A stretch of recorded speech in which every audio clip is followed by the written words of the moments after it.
নমস্কার। যুগাবতার শ্রী শ্রীরামকৃষ্ণ, করুণাময়ী মা শারদা এবং যুগাচার্য স্বামী বিবেকানন্দর রাতুল চরণে আমার ভক্তিপূর্ণ প্রণাম জানিয়ে শুরু করছি আজকের প্রতিদিন কথামৃত। তব কথামৃতম তপ্ত জীবনম কবিভিরীড়িতং কলমশাপহম শ্রবণমঙ্গলম শ্রীমদাততং ভুবি গৃণন্তি ये ভুরিদা জনাঃ। শ্রী শ্রী রামকৃষ্ণ কথামৃত আজকে আমরা পড়ব 625 পাতা। নিরঞ্জন নরেন্দ্র কি সরল, নিরঞ্জন নরেন্দ্র কি সরল। ঠাকুরের সঙ্গে কথা হচ্ছে, মণি রয়েছেন। শ্রীরামকৃষ্ণ, সেদিন কলকাতা যাবার সময় গাড়িতে দেখলে না, সব সময় এক ভাব, সরল। লোক ঘরের ভিতর একরকম, আবার বাড়ির বাহিরে গেলে আর একরকম হয়। নরেন্দ্র এখন, বাপের মৃত্যুর পর বলছেন, নরেন্দ্র এখন সংসারের ভাবনায় পড়েছে। ওর একটু হিসাব বুদ্ধি আছে। সব ছোকরা এদের মতো কি হয়। শ্রীরামকৃষ্ণ নবীন নিয়োগীর বাড়ি নীলকণ্ঠের যাত্রা। নীলকণ্ঠের যাত্রা আজ শুনতে গেছিলাম দক্ষিণেশ্বরে, নবীন নিয়োগীর বাড়ি। সেখানকার ছোড়াগুলো বড় খারাপ, কেবল এর নিন্দা ওর নিন্দা, ওরকম স্থলে ভাব সম্বরণ হয়ে যায়। সেবার যাত্রার সময় মধু ডাক্তারের চোখে ধারা দেখে তার দিকে চেয়েছিলাম, আর কারু দিকে তাকাতে পারলাম না।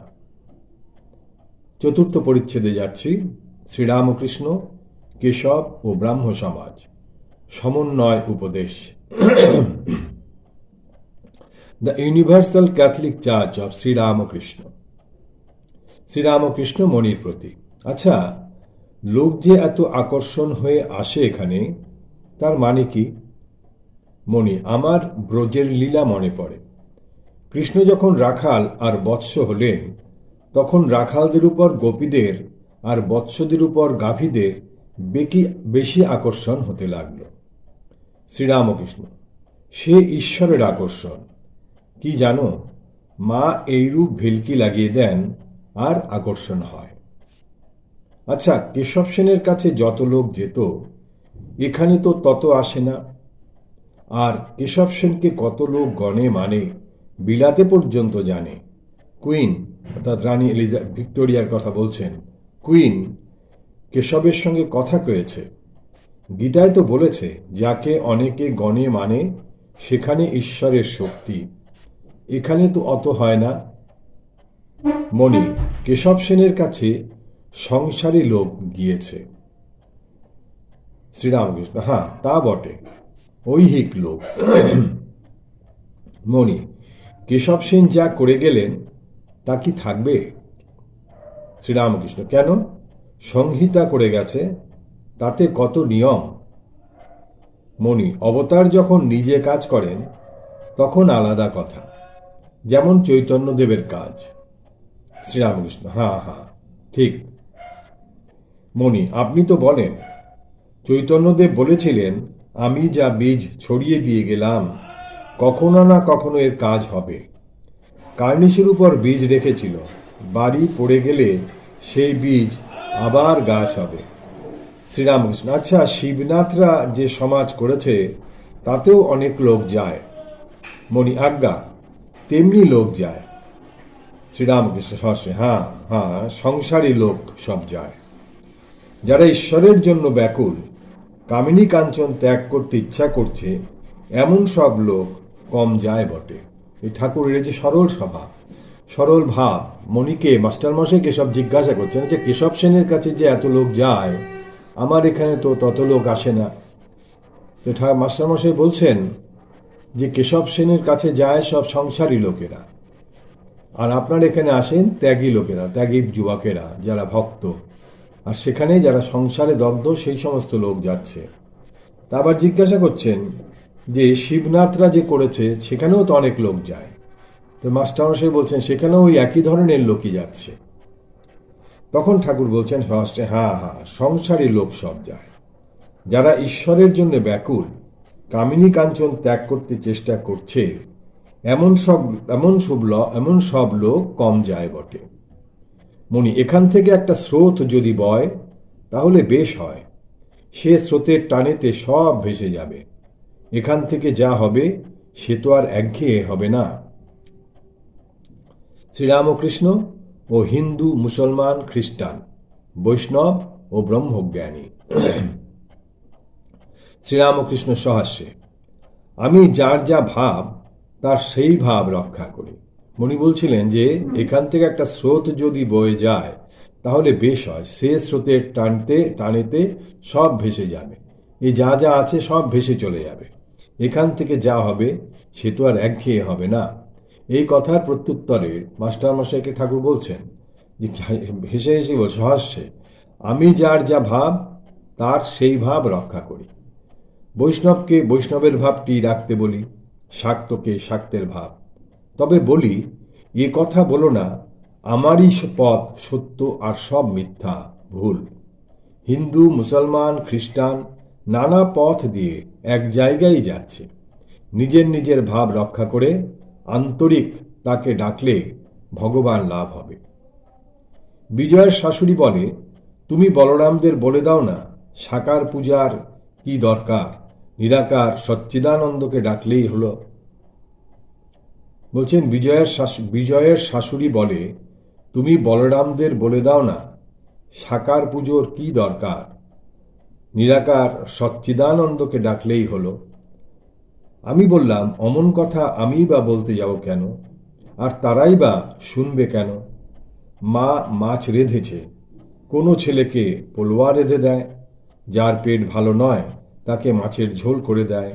রুচি ভেদে, অধিকার ভেদে একই জিনিস নানা রূপ করে দিতে হয়। মনি, আজ্ঞা হা। দেশ কাল পাত্র ভেদে সব আলাদা রাস্তা। তবে যে রাস্তা দিয়েই যাওয়া হোক না কেন, শুদ্ধ মন হয়ে আন্তরিক ব্যাকুল হয়ে ডাকলে তবে তাকে পাওয়া যায়। এই কথা আপনি বলেন। ঠাকুর বলেন, সেটাই ঠাকুর মাস্টারমশাই আবার ঠাকুরকে বলছেন যে, আজ্ঞা হ্যাঁ, দেশ কাল পাত্র ভেদে সব আলাদা রাস্তা। এক এক জায়গার এক এক রকম রাস্তা, এক এক জায়গার এক এক রকম ভাব। বলছে, তবে যে রাস্তা দিয়েই যাওয়া হোক না কেন, শুদ্ধ মন হয়ে আন্তরিক ব্যাকুল হয়ে ডাকলে তবে তাকে পাওয়া যায়। এই কথা আপনি বলেন। মুখুজ্জেদের হরি, শ্রীরামকৃষ্ণ ও দান ধ্যান। ঘরের ভিতর ঠাকুর নিজের আসনে বসে আছেন। মেঝেতে মুখুজ্জেদের হরি, মাস্টার প্রভৃতি বসিয়া আছেন। একটি অপরিচিত ব্যক্তি ঠাকুরকে প্রণাম করিয়া বসিলেন। ঠাকুর পরে বলিয়াছিলেন, তাহার চক্ষুর লক্ষণ ভালো না, বিড়ালের ন্যায় কটা চক্ষু। ঠাকুরকে হরি তামাক সাজিয়া আনিয়া দিলেন। শ্রীরামকৃষ্ণ হুকা হাতে করিয়া হরির প্রতি, দেখি তোর হাত দেখি, এই যে জব রয়েছে এ বেশ ভালো লক্ষণ। হাত আলগা কর দেখি। নিজের হাতে হরির হাত লইয়া যেন ওজন করিতেছেন। ছেলে মানুষই বুদ্ধি এখনো আছে, দোষ এখনো কিছু হয় নাই ভক্তদের প্রতি। আমি হাত দেখলে খল কি সরল বলতে পারি। হরির প্রতি, কেন শ্বশুরবাড়ি যাবি, বউর সঙ্গে কথাবার্তা কইবি, আর ইচ্ছে হয় একটু আমোদ আহ্লাদ করবি। হরিকে বলছে, কেন শ্বশুরবাড়ি যাবি, বউয়ের সঙ্গে কথাবার্তা কইবি, আর ইচ্ছে হয় একটু আমোদ আহ্লাদ করবি। মাস্টারের প্রতি, কেমন গো মাস্টার প্রভৃতির হাস্য। মাস্টার, আজ্ঞা, নতুন হাঁড়ি যদি খারাপ হয়ে যায় তাহলে আর দুধ রাখা যাবে না। কথা ঠাকুর মাস্টারমশাই বলছেন। এই যে বলেছেন যে শ্বশুর বাড়ি যাবি, বউর সঙ্গে একটু কথাবার্তা কইবি, ইচ্ছে হয় একটু আমোদ আহ্লাদ করবি, এতে মাস্টারকে বলছেন কেমন গাও। মাস্টারকে এটা জিজ্ঞাসা করছেন, কি আমি ঠিক বললাম? তো মাস্টার বলছেন, আজ্ঞা, নতুন হাঁড়ি যদি খারাপ হয়ে যায় তাহলে আর দুধ রাখা যাবে না। শ্রীরামকৃষ্ণ সহাস্যে, এখন যে হয় নাই তা কি করে জানলে? অদ্ভুত, যে এখন যে হয় নাই তা কি করে জানলে? সে তো বিয়ে করেছে। মুখুজ্জেরা দুই ভাই, মহেন্দ্র ও প্রিয়নাথ। তাহারা চাকরি করেন না, তাহাদের ময়দার কল আছে। প্রিয়নাথ পূর্বে ইঞ্জিনিয়ারের কর্ম করিতেন। ঠাকুর হরির নিকট মুখুজ্জে ভ্রাতৃদ্বয়ের কথা কহিতেছেন। শ্রীরামকৃষ্ণ হরির প্রতীক। বড় ভাইটি বেশ না? বেশ সরল। হরি আজ্ঞা হাঁ। শ্রীরামকৃষ্ণ ভক্তদের প্রতি। ছোট নাকি বড় সন? ছোট নাকি বড় সন? কৃপণ মানে শেয়ান আবদায় বলছেন, ছোট নাকি বড় সন? এখানে এসে নাকি অনেক ভালো হয়েছে। আমায় বললে আমি কিছু জানতুম না। হরিকে, এরা কিছু দান টান করে কি? হরি, তেমন দেখতে পাই না। এদের বড় ভাই যিনি ছিলেন তার কাল হয়েছে। তিনি বড় ভালো ছিলেন, খুব দান ধ্যান ছিল। ঠাকুর শ্রীরামকৃষ্ণ ও দেহের লক্ষণ। মহেশ ন্যায়রত্নের ছাত্র। শ্রীরামকৃষ্ণ মাস্টার প্রভৃতিকে। শরীরের লক্ষণ দেখে অনেকটা বোঝা যায় তার হবে কিনা। খল হলে হাত ভারী হয়। নাক টেপা হওয়া ভালো না। শম্ভুর নাকটি টেপা ছিল, তাই অত জ্ঞান থেকেও তত সরল ছিল না। উনপাজুরে লক্ষণ ভালো না। আর হাড় পেকে, কনুইয়ের গাঁট মোটা, হাত ছিনে, আর বিড়াল চক্ষু, বিড়ালের মতো কটা চোখ। ঠোঁট ডোমের মতো হলে নীচ বুদ্ধি হয়। ঠাকুর বিভিন্ন জায়গার লক্ষণের কথা বলছেন, কোন জায়গার কিরকম লক্ষণ। এবার ঠোঁট বলছেন, ঠোঁট ডোমের মতো হলে নীচ বুদ্ধি হয়। বিষ্ণু ঘরের পুরুত কয় মাস অ্যাক্টিং কর্মে এসেছিল, তার হাতে খেতুম না। হঠাৎ মুখ দিয়ে বলে ফেলেছিলুম, ও ডোম। তারপর সে একদিন বললে, হ্যাঁ, আমাদের ঘর ডোম পাড়ায়, আমি ডোমের বাসন চাঙাড়ি বুনতে জানি। আরো খারাপ লক্ষণ, এক চক্ষু আর ট্যাড়া। এটা বলছেন আরো খারাপ লক্ষণ, এক চক্ষু আর ট্যাড়া। বরং এক চক্ষু কানা ভালো, তো ট্যাড়া ভালো নয়, ভারী দুষ্ট ও খল হয়। মহেশ ন্যায়রত্নের। মহেশের একজন ছাত্র এসেছিল। সে বলে, আমি নাস্তিক। সে হৃদেকে বললে, আমি নাস্তিক, তুমি আস্তিক হয়ে আমার সঙ্গে বিচার করো। তখন তাকে ভালো করে দেখলাম, দেখি বিড়াল চক্ষু। আবার চলনেতে লক্ষণ ভালো মন্দ টের পাওয়া যায়। পুরুষাঙ্গের উপর চামড়াটি মুসলমানের মতো যদি কাটা হয়, সে একটি খারাপ লক্ষণ। মাস্টার প্রভৃতির হাস্য। মাস্টারকে সহাস্য। তুমি ওটা দেখো, ও খারাপ লক্ষণ। তুমি ওটা দেখো, ও খারাপ লক্ষণ। সকলের হাস্য। ঘর হইতে ঠাকুর বারান্দায় বেড়াইতেছেন, সঙ্গে মাস্টার ও বাবুরা। শ্রীরামকৃষ্ণ হাজরার প্রতি। একজন এসেছিল, দেখলাম বিড়ালের মতো চক্ষু। সে বলে, আপনি জ্যোতিষ জানেন? আমার কিছু কষ্ট আছে। আমি বললাম, না, বরানগরে যাও, সেখানে জ্যোতিষের পণ্ডিত আছে। বাবুরাম ও মাস্টার নীলকণ্ঠের যাত্রার কথা কহিতেছেন। বাবুরাম নবীন সেনের বাটি হইতে দক্ষিণেশ্বরে ফিরিয়া আসিয়া কাল রাত্রে এখানে ছিলেন। সকালে ঠাকুরের সঙ্গে দক্ষিণেশ্বরে নবীন নিয়োগীর বাড়িতে নীলকণ্ঠের যাত্রা শুনিয়াছিলেন। শ্রীরামকৃষ্ণ মণি ও নিভৃত চিন্তা, ঈশ্বরের ইচ্ছা, নারায়ণের জন্য ভাবনা। শ্রীরামকৃষ্ণ মাস্টার ও বাবুরামের প্রতি। তোমাদের কি কথা হচ্ছে?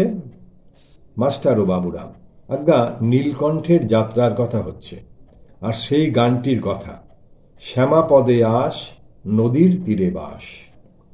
ঠাকুর বারান্দায় বেড়াইতে বেড়াইতে হঠাৎ মণিকে নিভৃতে লইয়া বলিতেছেন, ঈশ্বর চিন্তা যত লোকে টের না পায় ততই ভালো।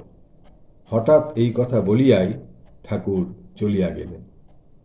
এই যে কথা, যে ঈশ্বরের চিন্তা করছে, এটা খুব, আবার পড়ছি, এটা আমাদের জন্য বলা আর কি। বলছেন, ঠাকুর বারান্দায় বেড়াইতে বেড়াইতে হঠাৎ মণিকে নিভৃতে লইয়া বলিতেছেন, ঈশ্বর চিন্তা যত লোকে টের না পায় ততই ভালো। হঠাৎ এই কথা বলিয়াই ঠাকুর চলিয়া গেলেন। এই যে ভাবনার রসদ দিয়ে গেলেন, চিন্তার রসদ দিয়ে গেলেন। এই চিন্তা উত্তরকালে আমাদের মধ্যেও রাখতে হবে, যে এই আমরা প্রকাশ ঈশ্বরকে, আমি ঈশ্বর নিয়ে চিন্তা করি, আমি ঈশ্বরের ভাবনা করি, আমি ঈশ্বরকে নিয়ে আছি, আমার মতো ঈশ্বর নিয়ে আর কেউ ভাবছে না, এই যে নানান রকম চিন্তা আমাদের মনে, এইগুলোকে বলছেন এইসব লোকে যত টের না পায় ততই ভালো। ঠাকুর হাজরার সঙ্গে কথা কইতেছেন। হাজরা, নীলকণ্ঠ তো আপনাকে বলেছে সে আসবে, তা ডাকতে গেলে হয়? শ্রীরামকৃষ্ণ, না, রাত্রি জেগেছে, ঈশ্বরের চিন্তায় আপনি আসে সে এক। বাবুরামকে নারায়ণের বাড়ি গিয়া দেখা করিতে বলিতেছেন। নারায়ণকে সাক্ষাৎ নারায়ণ দেখেন, তাই তাকে দেখবার জন্য ব্যাকুল হইয়াছেন। বাবুরামকে বলিতেছেন, তুই বরং একখান ইংরাজি বই নিয়ে তার কাছে যাস। এই কথা বলে আজকের মতো আমাদের পাঠ আমরা এখানেই রাখছি। নিরঞ্জনং নিত্যম অনন্তরূপং ভক্তানুকম্পা ধৃত বিগ্রহং বৈ ঈশাবতারং পরমেশ্বমিডং তং রামকৃষ্ণ শিরসা নমামি। হরি ওম তৎসৎ। শ্রীরামকৃষ্ণার্পণমস্তু।